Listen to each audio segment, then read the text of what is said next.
If you're over 50 today and feel that belly fat no longer responds no matter how light you eat or how much you try to take care of yourself, I want you to know you're not alone.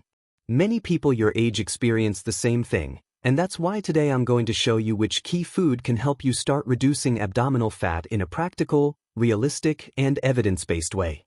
I'll explain how it works, why your body reacts differently at this age, and what you can start doing tomorrow to see changes without starving or complicating your routine. A few months ago, I met Beatriz, a 58-year-old retired teacher. She came with a folder full of tests and deep frustration. She told me she climbed the stairs in her home with her heart racing and her knees protesting. Then she confessed something I hear often in my office. "Doctor, I eat healthy, I walk every day, but this belly won't go away. What am I doing wrong?" I asked her to show me a typical day of meals. Oatmeal with fruit in the morning, a large salad with chicken at lunch, and a light soup at night. Everything looked correct, everything seemingly healthy.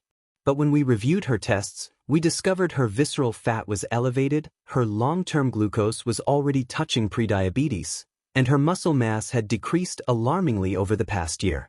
The real issue wasn't what she was eating, but what she was unintentionally leaving out. And this is the trap many people over 50 fall into. They believe eating less is the solution when in reality, that can actually feed the problem. Today I'm going to explain the number one food that helps activate abdominal fat reduction after 50, why it works differently than any diet you've tried before, and how to integrate it into your routine without counting calories or spending extra money.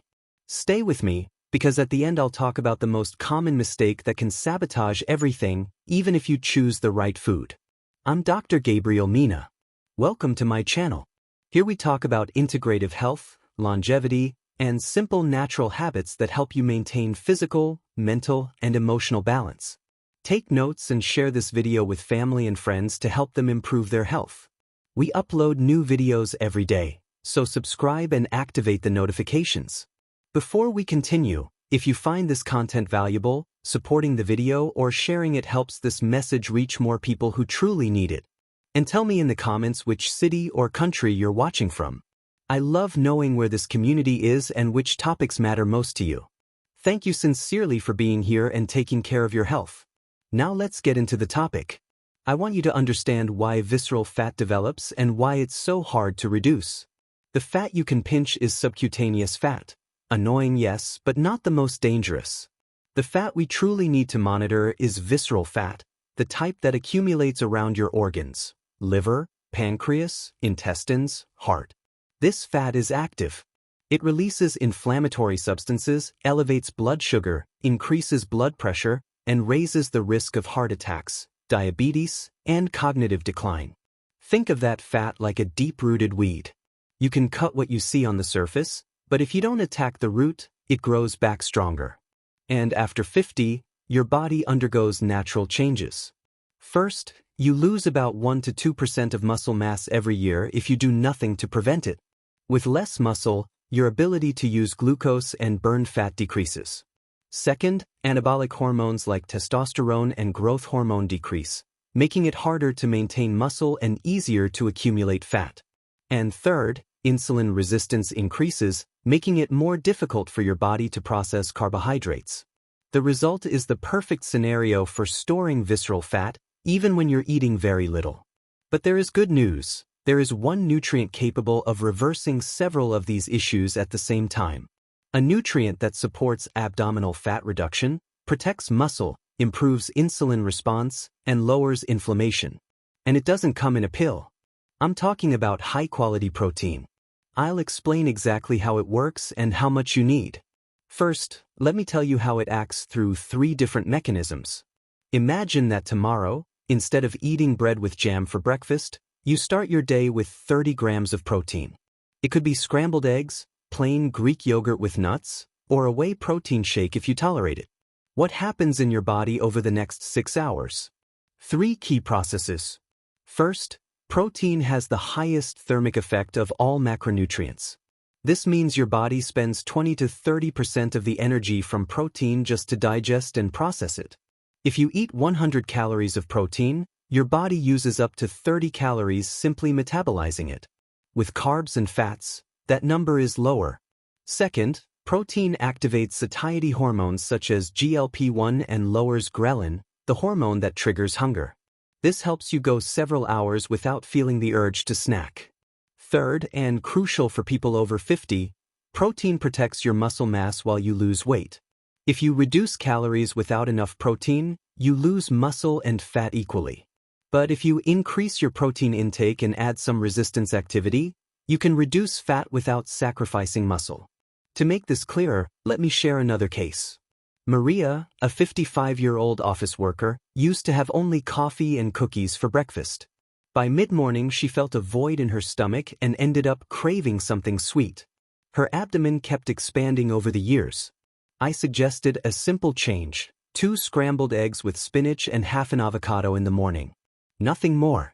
2 weeks later, she told me she reached lunchtime without anxiety and without snacking.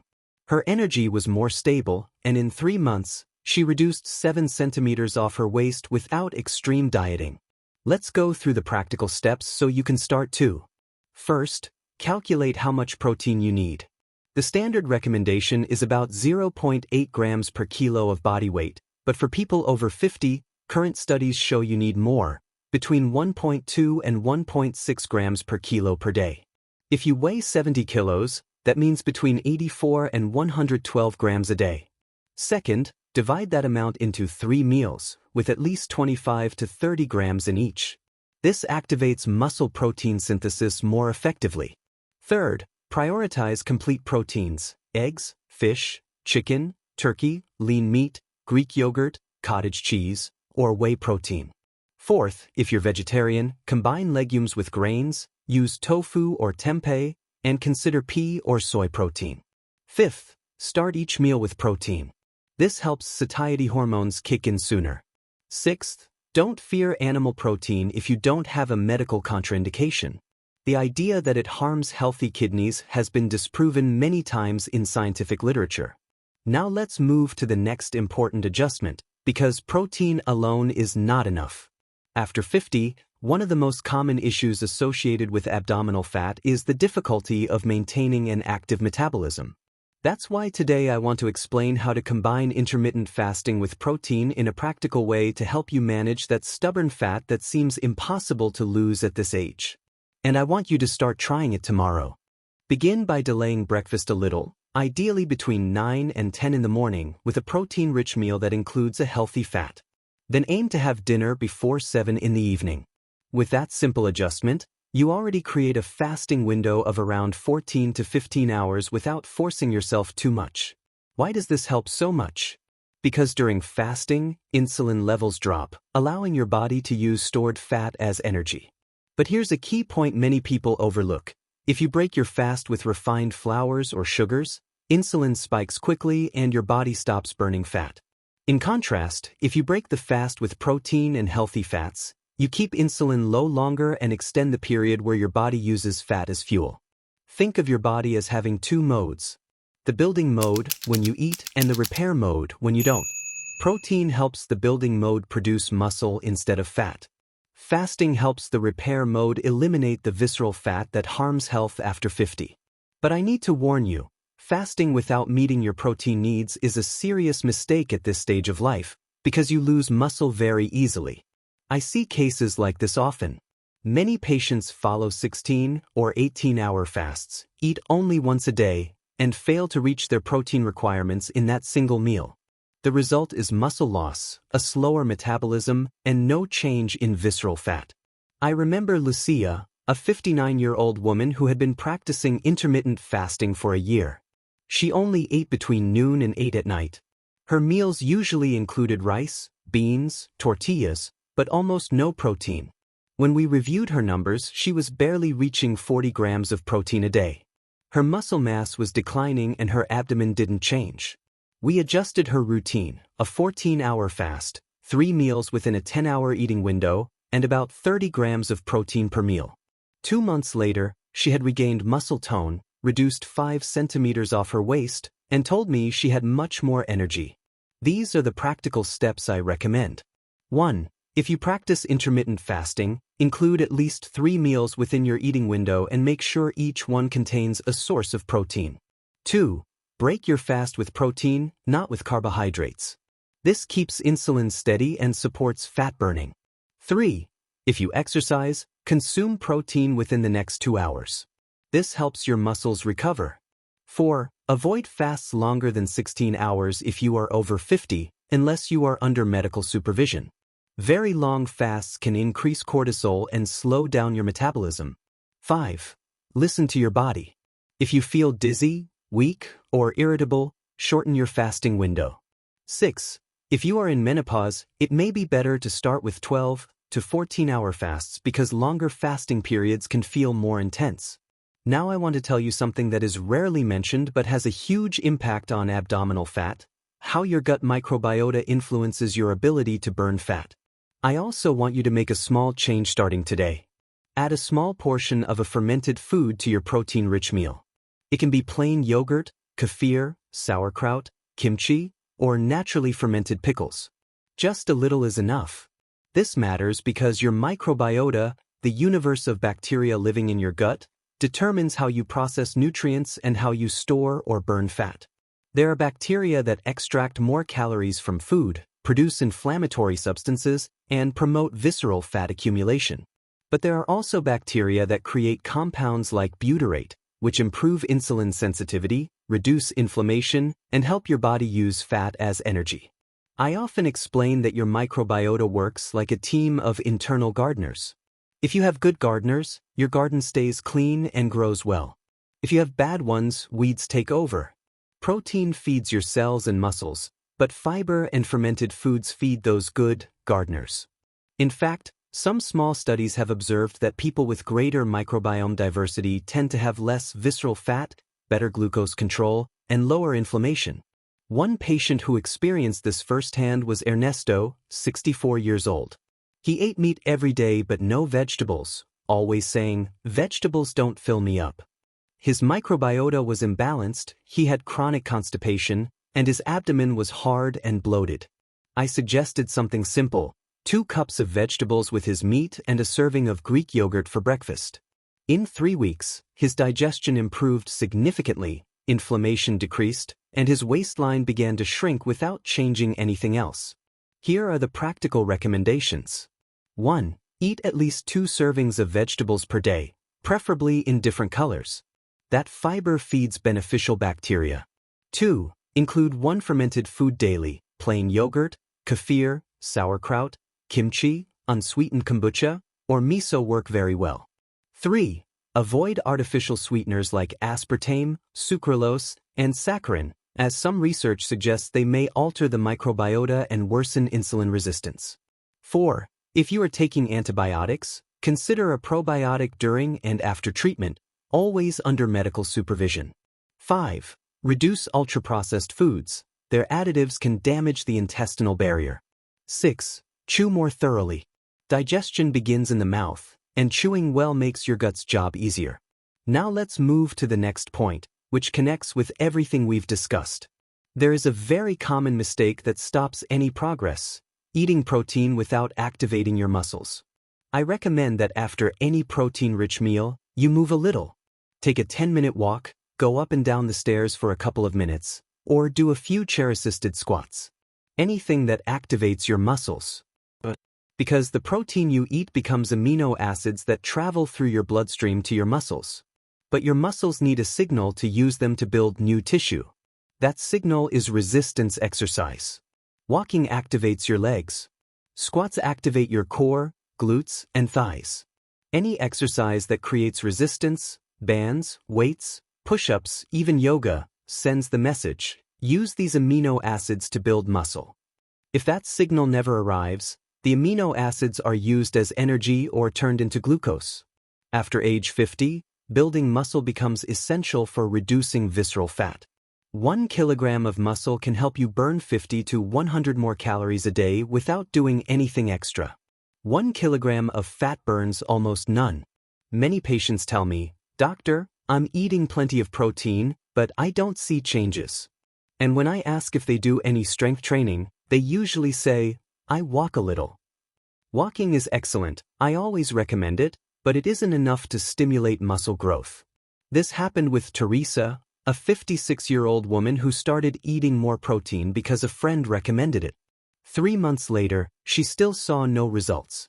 I asked whether she did any strength training and she said no, she was afraid of getting injured.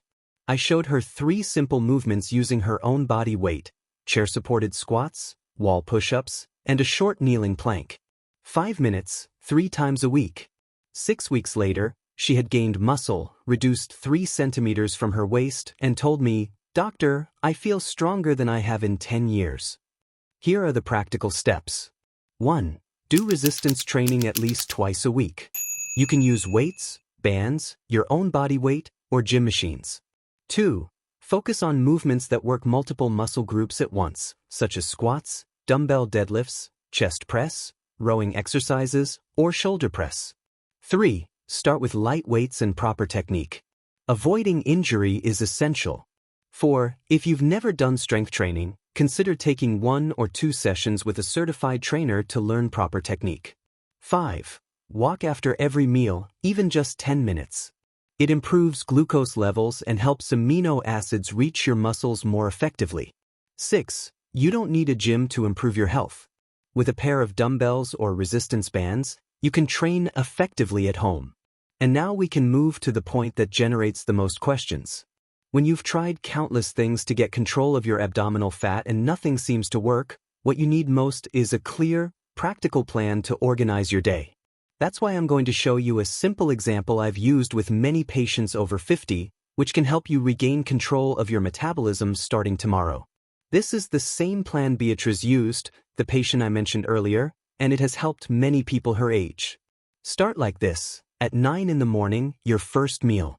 3 scrambled eggs with spinach, mushrooms, and tomato, cooked with 1 tablespoon of olive oil. Add half an avocado sliced on the side and a cup of black coffee or unsweetened green tea.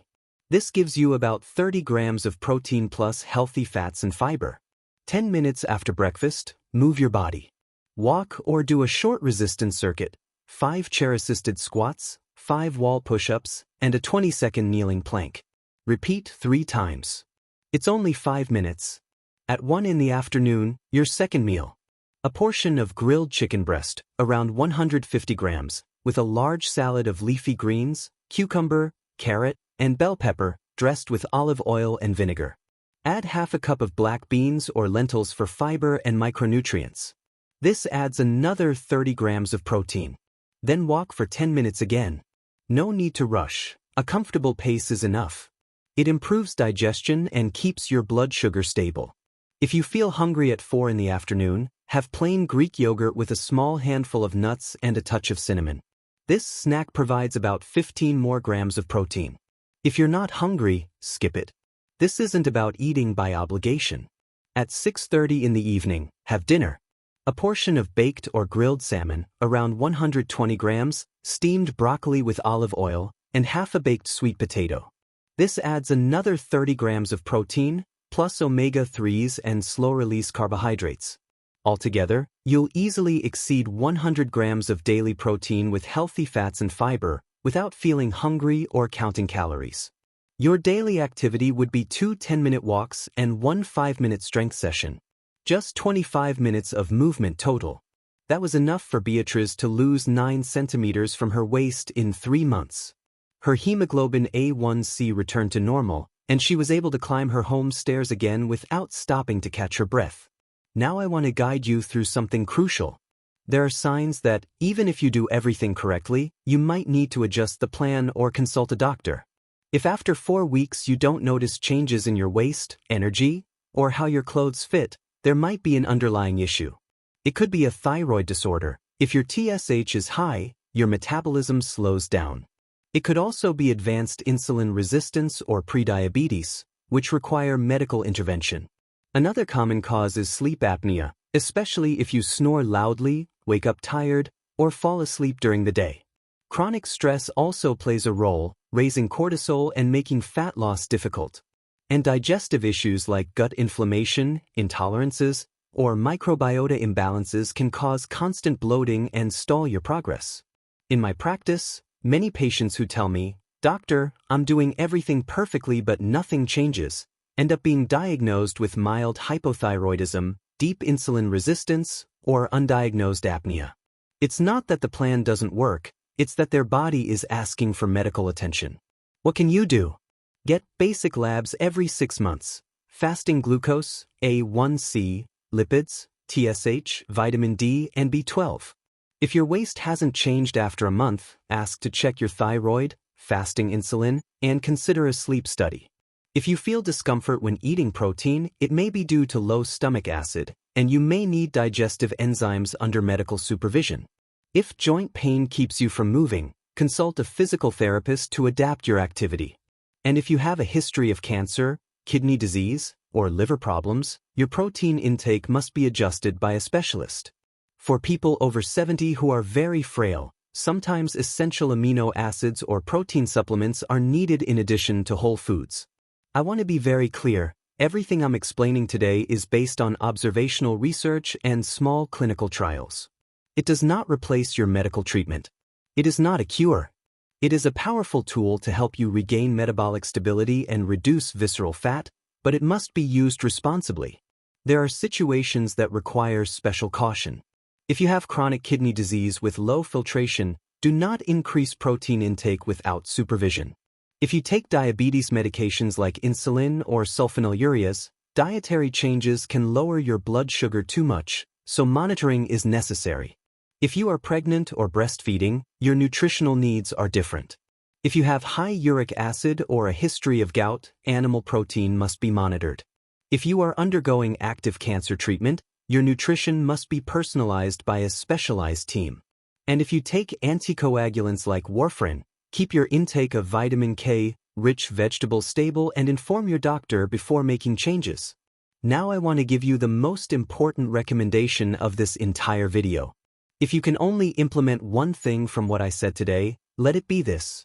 Tomorrow, start your day with 30 grams of protein. 3 eggs, a large Greek yogurt with nuts, or a protein shake with spinach, whichever you prefer, but make sure you reach those 30 grams.